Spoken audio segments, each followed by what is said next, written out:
Какви продукти да продавам в Etsy? Високи ли са цените ми? Защо конкурентите имат повече продажби от мен? Какви ключови изрази да използвам? Отговорът на всички тези въпроси е един – проучване в Etsy. Няма никой, който може да ни даде отговор на нашите въпроси за Etsy, да ни каже точно какво да правим, ако ние направим проучване. Не, и ChatGPT не знае. Затова трябва да вложим време и усилия преди да правим каквото и да е друго, да направим проучване за своя Etsy магазин. Това видео е част от поредицата в YouTube Рецепта за успех в Etsy, която правя през месец септември 2025 година, за да ти дам възможно най-добрият старт за твоя Etsy магазин. Това е първото видео от поредицата, а обзорът на цялата рецепта за успех може да видиш ето тук, някъде. Макар, че проучването само по себе си не е една от съставките в моята рецепта за успех, реших да му отделя едно цяло видео, защото то е нишката, която свързва всички други елементи и всъщност дори да го няма проучването, всички други елементи могат да присъстват, но нашата работа ще бъде много по-трудна. Ако отделим достатъчно време на проучване и го направим правилно, тогава нашата работа е много по-лесна, нещата вървят изключително гладко и ние знаем точно какво правим и го правим уверено. Ти най-вероятно вече знаеш, че проучването е изключително важно за успеха на твоя магазин и най-вече за да ти бъде лесно в Etsy, да вървиш уверено напред, но предполагам не знаеш, че всъщност то крие и своите капани. Има два капана в правенето на проучване, за които ще ти разкажа днес, и да можеш да ги избегнеш и всъщност да направиш ефективно проучване, което да ти улесни живота. Здравей! Аз съм Томка от Etsy Суперзвезди и съм тук, за да ти помогна да имаш успешен творчески бизнес в Etsy и отвъд. Аз съм създател на единствената по рода си групова менторска програма Успешен старт в Etsy, която предстои да отвори врати отново за записване на 26 септември. Всички подробности за нея ще намериш в линка под видеото. Преди да премина към същината на това видео и да си поговорим за това как да правим проучване и защо в Etsy, имам да изтегля една награда от всички коментирали под видеото за загадка в Instagram профила ми и Facebook профила на Etsy Суперзвезди и отговорили правилно на въпроса коя съставка на рецептата за успех в Etsy е аналогична с корите на баницата.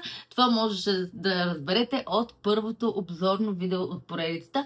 И сега тук има хора, които са отговорили правилно. Разбира се, правилният отговор е изключителен продукт. И това да имаме изключителен продукт е като да имаме кори за баницата. Без него не става и без корите защо не става.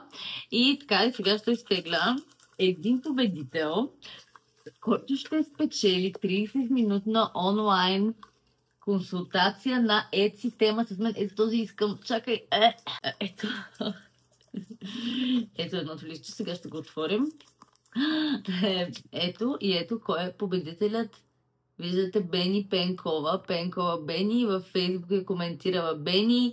Бени, пиши ми, за да се разберем за онлайн среща и да отговоря на всичките ти Etsy въпроси в 30 минути. Едно нещо, на което не се обръща достатъчно внимание, че когато искаме да създадем успешен творчески бизнес, а и не само творчески, какъвто и да е бизнес, ние трябва да сме малко или много обсебени от пазара, от продукта, от това какво правят другите. Трябва да знаем абсолютно на каква, примерно, цена се продават подобни продукти в нашата ниша. Трябва да знаем какви цветове предлага конкуренция. Трябва да знаем какви думи използва нашият мечтан клиент, за да потърси нашите продукти. Всички тези неща, колкото повече внимание обърнем, колкото повече неща знаем, толкова по-добре и толкова по-информирано ние можем да преценим какви решения да вземем. Защото ако не знаем, например, на каква цена продават всички други конкуренти и други подобни продукти, на каква цена се продават, ние може просто да занижим или завишим цената излишно, което доведе до нежелани резултати, т.е. липса на продажби или липса на печалба, още по-лошо. И в някакъв момент ние просто си казваме, има проблем, но ако не сме направили проучване, ако не сме установили или ако нямаме умения за да установим откъде идва този проблем, това може да бъде краят на нашето начинание, на нашия бизнес и това не е приятно. Така че да знаем всички тези неща, да сме осъзнати, да ги търсим, да търсим тази информация непрекъснато ни дава изключително предимство и сила. И това не е нещо, което ни идва естествено. Нашето естествено състояние е да преценим по усмотрение, така, нали, на око, да сложим олиото, нали, както го слагаме в баницата на око или масълце отгоре на око. Никой не ти казва, измери 30 грама масло да намажеш баницата или нещо такова, то се маже на око. Това може би работи в готвенето, но кога работи? Когато вече имаш страшно много опит, правя си 200 баници, като си продължаваме с нашето сравнение с баниците, защото наистина преди да си направил много баници, ти не можеш да правиш нещата на око. Тогава не се получава добре. Получава се случайно добре. Нали, може да се получи, нали, но не се получава добре всеки път. И когато ние сме имали, примерно аз работила вече от 15 години и понякога просто ми е ясно, знам какъв е отговор на моите въпроси, без да се налага да правя проучване, но това е базирано на опит, информация, която аз съм събирала 10-15 години, информация, която се анализира на подсъзнателно ниво или на съзнателно вече и вече мога да взема някакви решения, но те пак са информирани, базирани на опит. А когато ни нямаме този опит и не сме направили 200 баници, е необходимо да формализираме този процес на събиране на информация, за да можем да сме сигурни, че взимаме правилните решения. Аз се доверявам на моята интуиция непрекъснато. Смятам, че тя има своето място и то много важно място в нашия бизнес, в нашия творчески процес, но не бива да разчитаме само на нея, защото тя често ще ни доведе на местата, на които ние искаме да отидем и не ни показва неща, които още не знаем вътрешно, нали, на подсъзнателно ниво. Така че интуицията ни може да ни помогне тогава, когато вече имаме опит страшно много, но преди това е изключително важно да съберем информация, да си служим с данни. И те може много често да подкрепят посоката, в която интуицията ни е казала да вървим, но моят опит показва, че в повечето случаи всъщност е точно обратното. Нали, проучването показва, че трябва да вземем решение, което е контраинтуитивно такова, нали, всъщност не бих се замислили за него. В своята всъщност проучването е събиране на информация. Наистина много от участниците в успешен старт в Etsy, както и в Etsy клуб, прекарват много голям процент от времето си в проучване, зарибяват се, така да се каже, започват да търсят, да се ровят в Etsy. Това става наистина като едно забавно, приятно занимание. Не им е досадно да събират тази информация, напротив, интересно е. Откриваме нови и нови неща и става много интересно и забавно. Така че не бих казала, че проучването е нещо скучно. Напротив даже, за да може да стане много интересно, но си е чисто просто събиране на информация. Какво правим за тази информация после е вече нашият анализ. Проучването често е част от двустъпков процес проучване и след това анализ на информацията, защото понякога тя е много и ние няма как с хвърляне на око да разберем всъщност това, което искаме да разберем. А какво всъщност искаме да разберем? За какво правим това проучване? Когато започваме нашия бизнес, и не само когато го започваме, ами и с времето, когато се развива, ние непрекъснато имаме въпроси. Като, например, въпроси, с които започнах това видео. Висока ли е цената ми? Ниска ли е цената ми? Какви продукти да създам? С какви думи търсят моите мечтани клиенти в Etsy и така нататък. Всички това са въпроси, които ни се задаваме. И ако се замислиш, много често ти искаш да ми зададеш тези въпроси на мен. Ако видиш под първото видео рецепт, което е нулевото, нали, обзора за рецептата за успех, има въпроси какви продукти да създам. Ето, какви продукти да продавам в Etsy, какви са тези, нали, изключителни продукти. Ето, това е един въпрос, на който всъщност може да се отговори с проучване. И често въпросите, които вие ми задавате в групи, в на лични съобщения, в имейл и така нататък, са се чисто въпроси, на които аз мога да отговоря само ако направя проучване. Няма универсален отговор на тези въпроси. Затова, когато трябва да правим проучване, въпросът е когато си зададем въпрос. Когато си зададем въпрос за нашия бизнес, за нашия Etsy магазин, тогава е време за проучване. И истината е, че в началото, когато отваряме магазина си, имаме много въпроси. И за времето някои от тях получават своя отговор. Но пък след това се получават други въпроси. Така че това е, проучването е един неспирен процес. Затова и реших да му отделя цяло видео. Защото това не е само нещо, което еднократно правим. Защото, примерно, оптимизацията, за която ще си говорим в следващите видеа от тази поредица, ние можем да направим веднъж добре, да оптимизираме днес и до Коледа да не се занимаваме с нея. Пък ако нещата вървят добре, изобщо да не се занимаваме повече. Но с проучването нещата не са така. Проучването е постоянен процес. Дали ще отнеме повече време, няколко часа, да кажем 5-6 часа в началото, когато отваряме магазин, или ще отнеме 15 минути на седмица, после когато с нещата са по-напред. Дали няма значение. Това е процес, който всъщност ние събираме информация, за да си отговорим на нашите въпроси, свързани с нашия Etsy магазин и бизнес. Основните типове проучване, които със сигурност аз препоръчвам да направите, когато стартирате вашия Etsy магазин, са проучване на пазара. Какво се предлага в моята ниша? И ако аз нямам ниша, какво друго купува моя мечтан клиент? Ще говорим повече за това, нали, как да разберем кой е нашия мечтан клиент и да разберем какво купува в следващите видеа от тази поредица. Но реално трябва да знаем този човек, за когото ние искаме да създаваме продукти, какво купува, къде купува, колко струват нещата, които купува и така нататък. И то не е само в Etsy, защото не забравяйте, че съвременният потребител сравнява оферти, услуги и така нататък от стотици места.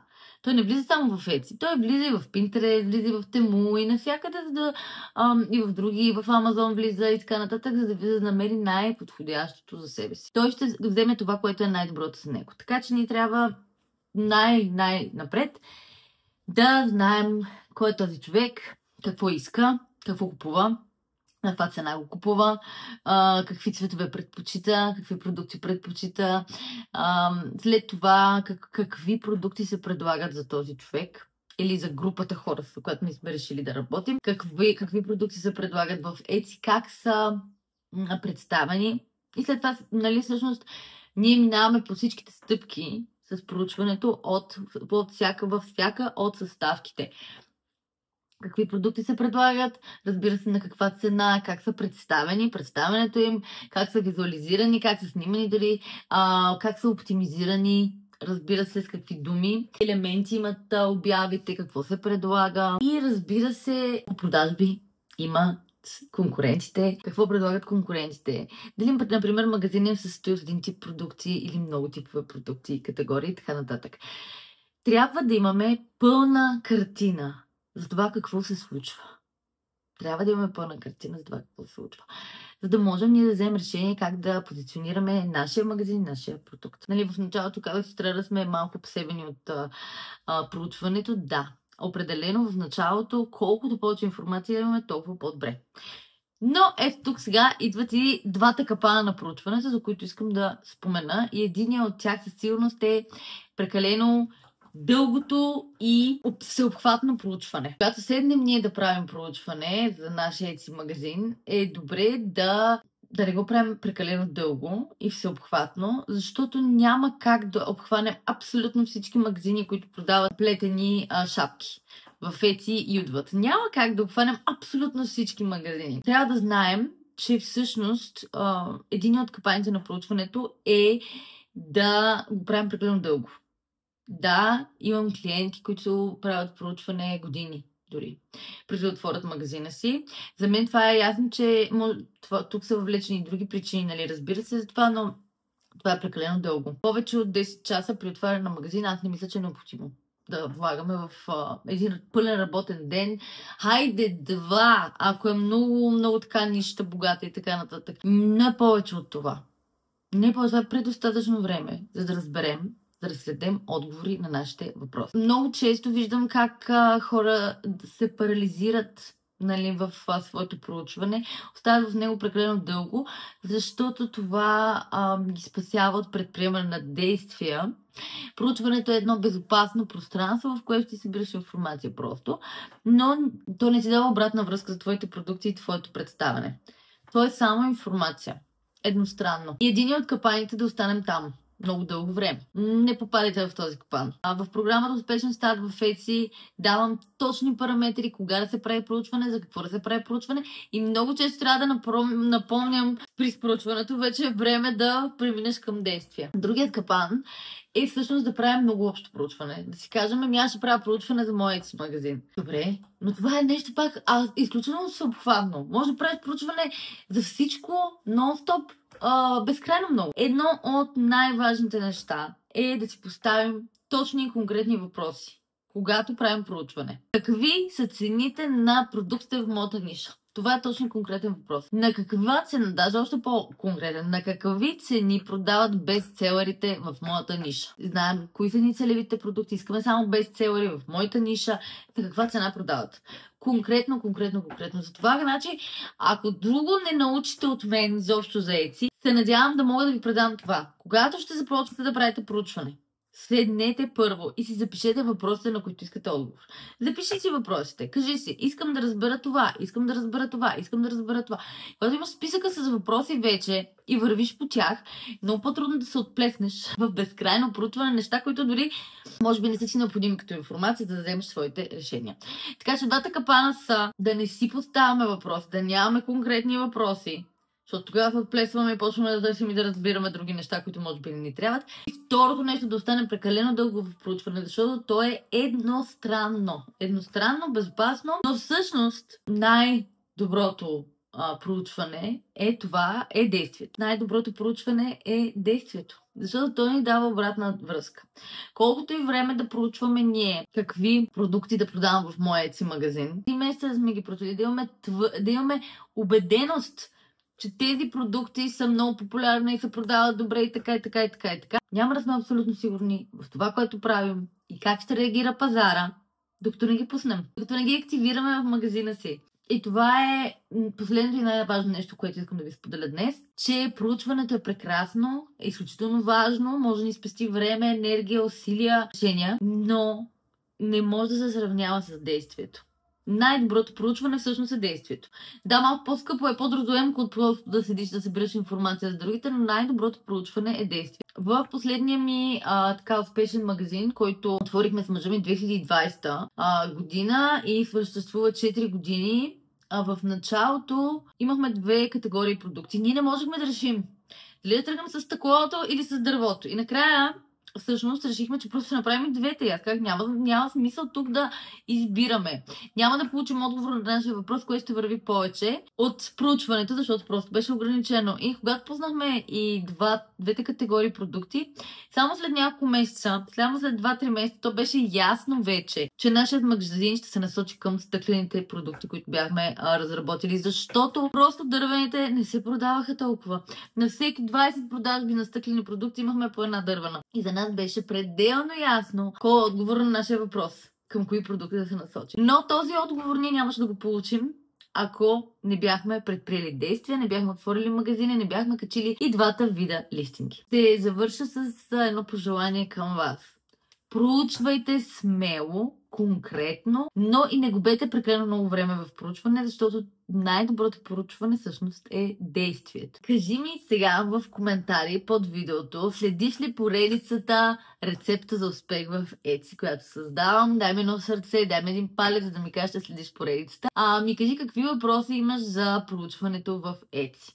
Предполагам, че ще искате да знаете за инструменти за проучване, за начини, за какво използвам аз. Питайте в коментари. Нека да направим готина дискусия и да споделим най-полезните неща, които са ни помагали в проучването ни в Etsy. Ще бъде според мен много интересно за всички, така че очаквам вашите коментари с нетърпение. Следващото видео ще бъде фокусирано върху най-важната съставка в моята рецепта, именно корита за баницата и изключителния продукт. Как да го открием, как да го създадем, как да знаем дали нашия продукт е изключителен, ще видите в следващото видео в канала на Etsy Суперзвезди. А тогава ти желая творческо вдъхновение и вътрешен мир.